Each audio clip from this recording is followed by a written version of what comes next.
Welcome, Spiritual Mag. My name's Sambell, and this is a true story.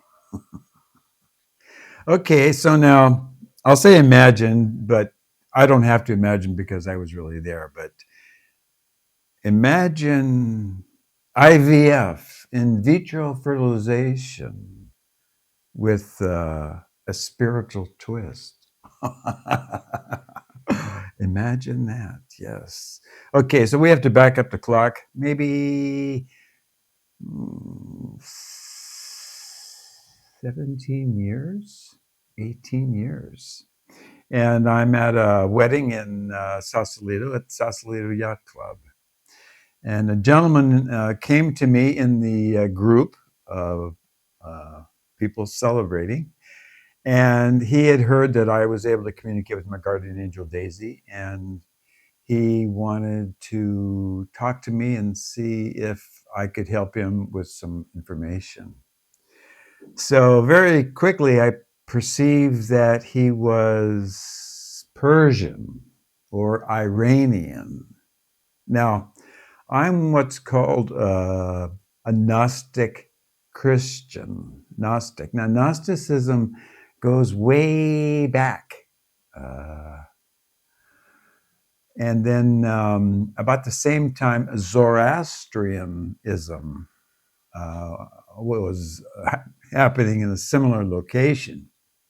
So Gnostics basically all got killed, except for a few. And but Zoroastrians, they still continue to today. So it's actually one of the oldest. It may be the oldest living religion practiced on the planet, Zoroastrianism. So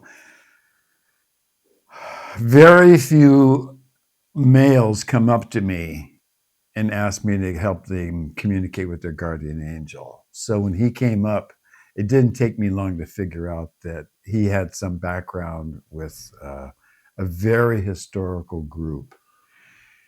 Okay, I helped him, and okay, that was it. I didn't really know who he was or anything. And then, maybe 3 or 4 years later, he contacted me again, and he lived in a city nearby, and he had some questions about an individual that he was considering to be a spouse.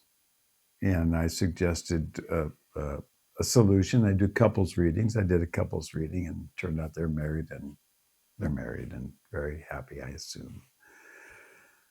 And he had me also meet his parents and his extended family. And I did readings for them at their home. Lovely, lovely, lovely, lovely, lovely, lovely people in California. Persians. So it was years ago. So, well, he contacted me, and I hadn't heard from him in, like, I don't know, 5 or 6 years, or I don't know, whatever. And he asked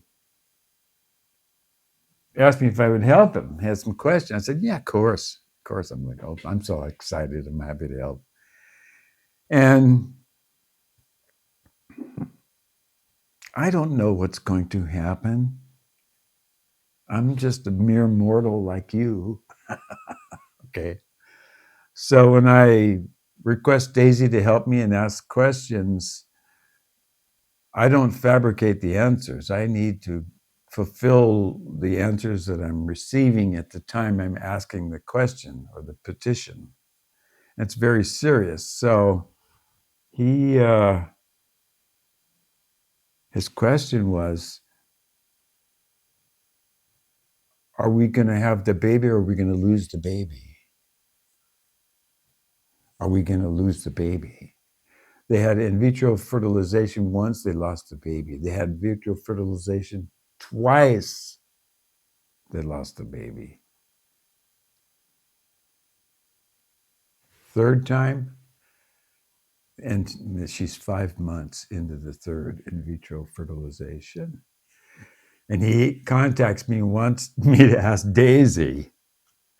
I said, yeah, okay. So I asked Daisy, and I have the document here. I asked Daisy, do I have permission to ask? I'm going to look at the document now. I asked, it was 6:02 a.m. on Wednesday, December 16th, 2020.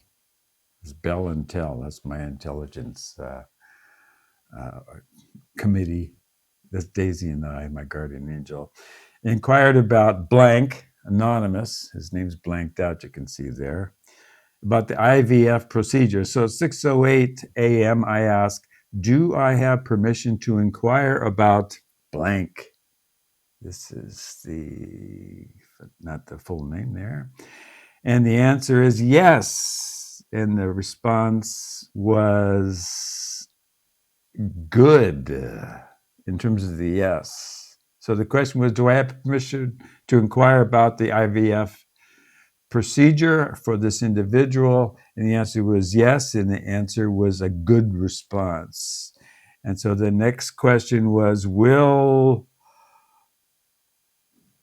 the person become pregnant and deliver a healthy baby in 2021? And the answer was no.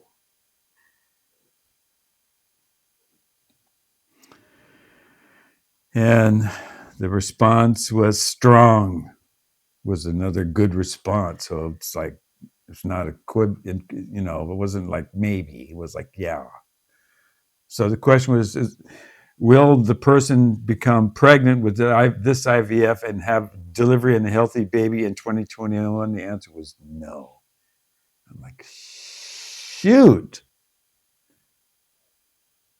Now I'm by myself, writing this down on the paper with a Vogel cut crystal on a dental floss, asking Daisy to help me with yeses and nos. And I'm focusing with unconditional love with everything I've got, my willpower, ability to focus on unconditional love, to get an honest answer. And the answer is no. It's like, what the hell? So now I got to tell him, no. Just now here's where I'm going an extra step, which is kind of like breaking the rules a little bit. I decide I'm going to ask another question because these last two answers felt like I got the answer correct. So the third question is, will the person, her name is blanked out, eventually become pregnant and have a healthy baby? And the answer is yes. And the answer is very strong. You can see here the X here down is strong. So third question is, will she have the baby eventually and become pregnant and have a healthy baby? The answer is yes. So the first question is, do I have permission to inquire? Yes. Will she deliver a healthy baby in 2021? No. Will she get pregnant and have a healthy baby? Yes. So now I'm going to tell the guy that his wife's going to have a healthy baby and she's not even pregnant yet. It's like, it's a year in advance. So I draw a diagram here down at the bottom. I asked Daisy to help me. You'll see here's 2021, 2022, 2023, 24, 25, 26, 27. I put the pendulum in the center and I asked the question, what's the birth year for the sibling? I wonder what the answer will be. And it swings over here between the 2 and the 0 in 2022. Okay, so this is what I sent to him, faxed it back to him. Here's the answers. Okay. Now,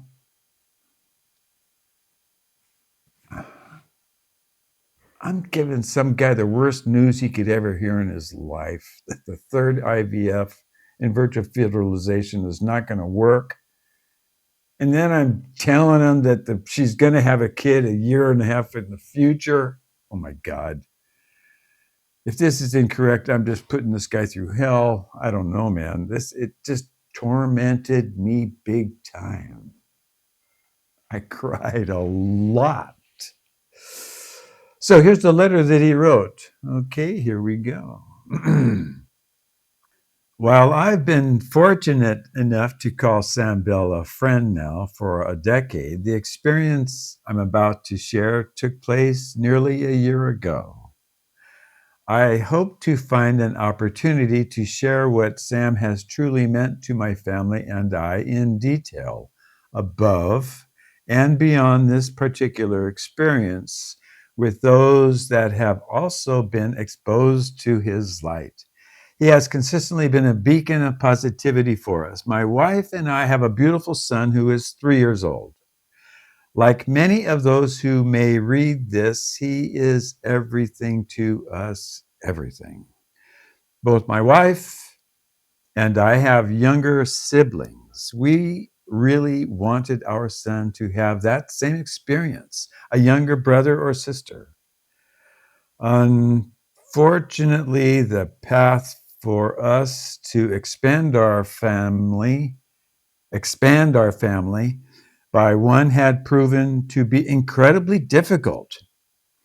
After multiple attempts of working through fertility centers, we decided to take a third and final attempt at IVF, in vitro fertilization. The first two attempts yielded heartache and pain that I won't detail here, but you can likely assume the pain of enduring this process and seeing someone you love suffer through the process. Coupling these failed IVF attempts, couples with several failed events prior, really put a strain on us. The course of which we had traveled down, finding ourselves in the midst of our third IVF cycle, wasn't an easy one. Given the uniqueness of this process, I was limited to whom I could speak to about my thoughts, my feelings, my concerns, my faith, my fears, and everything in between. During heightened times such as the one I found myself in nearly a year ago, I found myself reaching out to Sam, who always brought a special perspective to my situation. At times, simply being able to speak to Sam as a sounding board has been special and uplifting for me within itself. When I shared with Sam where I was during the process, I found myself in a very unique headspace. To put this all into perspective, if we were to be successful during this third and final attempt of IVF, a child would have blessed in our lives and brought into birth around August or September of 2021. Sam proceeded to ask my permission to reach out to his angel to ask for some feedback on my situation, which I gladly granted permission. As my wife and I discussed, this was going to be our last attempt, and we were halfway through the process. Sam asked his guardian angel, guide, whether my wife and I would give birth to a child in 2021. The message he received was no, which, as you can imagine, really took its toll on my heart. Well, looking at his chart, I noticed there was a follow-up question which asked if at some point in the future my wife and I bring a second child into the world. The message he received to this question was yes, and my spirits were lifted again. His third question specifically asked about the timing of when this experience would take place. A chart was written out with an arrow that was drawn to the year 2022. The individual numbers 2, 0, 2, and 2 were spaced out so that it gave the arrow enough room to identify with a specific time window within 2022 that we could potentially expect. Based on the chart, one could speculate that the month of April could be a month worth considering if you consider that each number represents a quarter of the year. Since the arrow pointed at the beginning of 0, then I concluded that the start of the second quarter of the year is what Sam was being told that my wife and I could be expecting. Well, as you can guess, there was a range of emotions going through my head. Reading a message stating that our current attempt will not generate a positive result because Sam received a message that we would actually expect in April 2022, it was a moment where I had to simply sit, breathe, digest, and move on. A few days later, my wife and I were given the heartbreaking news that our third and final attempt at IVF had failed. Despite the fact I was given unique news from Sam that essentially teed me up for this, it was still devastating. We continued down the path of recovery, both emotionally and physically. It wasn't until a few months later that we had the what if conversation. What if we tried a fourth time? What if we went back to our doctor and consulted to see what our possibilities?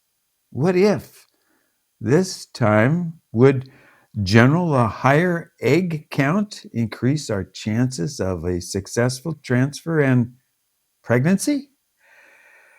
Having just purchased a home at the start of the pandemic and several failed attempts, we weren't in a comfortable place financially either. We put our heads together and forecasted a scenario between us where we could find a way to try one last time. All the meanwhile, I haven't shared any of what Sam told me to my wife. I didn't want my wife to think I was putting our resources and basing a very difficult decision on someone else's vision or message. I mean, as much as I truly believed in Sam, it was simply not an easy thing to share at the time. In September 2021, I was at work. My wife and son were in the vicinity, so they decided to visit. My wife was expecting a phone call from our doctor as to the results of the fourth procedure and where we stood throughout the process. I paced my way towards her as I knew she had just gotten off the phone with the doctor. I could see my wife and son from nearly 100 yards away down a very long sidewalk. My focus was deadest on her eyes, and any ounce of emotion I could pick up to prepare myself for the news that she was just given by our doctor. It wasn't until I was about 75 yards or so out that I noticed she had tears coming down her face. Those tears were accompanied with a huge smile. However, and immediately, I was overtaken with a surge of hope and love through every ounce of my body and spirit. I'll never forget that moment where the three of us rejoiced, and she told me those words that I will always be so incredibly grateful for. I'm pregnant, she said. As many people have learned from experience, an early pregnancy test result doesn't necessarily mean that things are perfectly set and in motion. I wish life worked that way. We had a series of checkups over the coming months to ensure the baby is healthy, and from the doctor's perspective, that everything looks good. Every appointment had us nervous, hopeful, on edge, and eager. As of today, my wife and baby yet to be born have made it through all the major tests. She's 5 months pregnant. The due date for the baby is April 24th, 2022. Sam's words and guidance kept the door open for me. In turn, deep down, I naturally kept the door open for my family. We weren't in a place to consider trying a fourth time. I'm not overly confident that I would have been a champion for the fourth attempt had I not had the exchange with Sam. I'm incredibly grateful that I am. I'm incredibly grateful for Sam and for the energies, guides, and the light that has been by our side throughout my life. With love and light and gratitude, Anonymous. Wow. So awesome. So I call it Miracle Baby, really. And the reason I'm bringing it up is they just had Halloween and they sent me the pictures of the kids. And he's a baseball player and she's a princess. And she's like, I don't know, maybe 3 or 4 now. He's like 7. So cute. And the parents are really, really, really loving people. And for me, it was torturous. It was just so torturous. And this, I would say this is about the 6th time I've tried to record this, and I got through it without crying and breaking up like a baby. But it's very, very powerful. Now, the important thing is that Earth is a school. We chart these lessons, and what myself and my staff, Fernando and Jared and others are doing are trying to get the information out to help people learn their charted spiritual lessons with the least amount of pain. Okay, that's what we're trying to do. Now, many people are trying to have healthy babies, and so this story is just to bring forth that thoughts are things. Thoughts are things.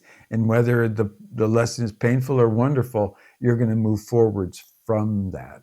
So in the picture that we're in now in the 3D, a little more than half of the population focus on service to themselves. It's actually about 60% of the population are focused on service to themselves primarily. That leaves 40% that are focusing on service to others and trying to take care of themselves. Now, it's designed that way because it's a school. So when you come here, you know ahead of time it's not going to be easy. And as a general rule, when you're in heaven, you can only learn certain types of compassion and patience. But when you come to the planet Earth, like 3D here, you're going to learn more about compassion and patience. So when you pass on and move to the other side, you go to a better place. So you chart out these lessons, you come here and you incarnate, and you're a spark of the divine inside of you the whole time. It's in you now. And when you leave your body and you go back home to your real home, you've expanded your ability to use your willpower, your ability to focus in your unconditional love. So the gentleman, Mr. Anonymous, was using his unconditional love and his willpower and his ability to focus. And the beautiful mom who did everything, she used the exact same thing with the maternal energies that are resonating with Mother God. So this little girl, this young lady, she's special. And that's why we're making this now, so that Mr. Anonymous, when he shares this with his children when they're young adults, they can look back at this and go, that's Sam, and that's my daddy and my mommy, and that's a story about me and my brother. The real story about in vitro fertilization and spirituality, how they merge together with unconditional love. Okay, you and all your loved ones are always in my prayers, spiritualmag.org.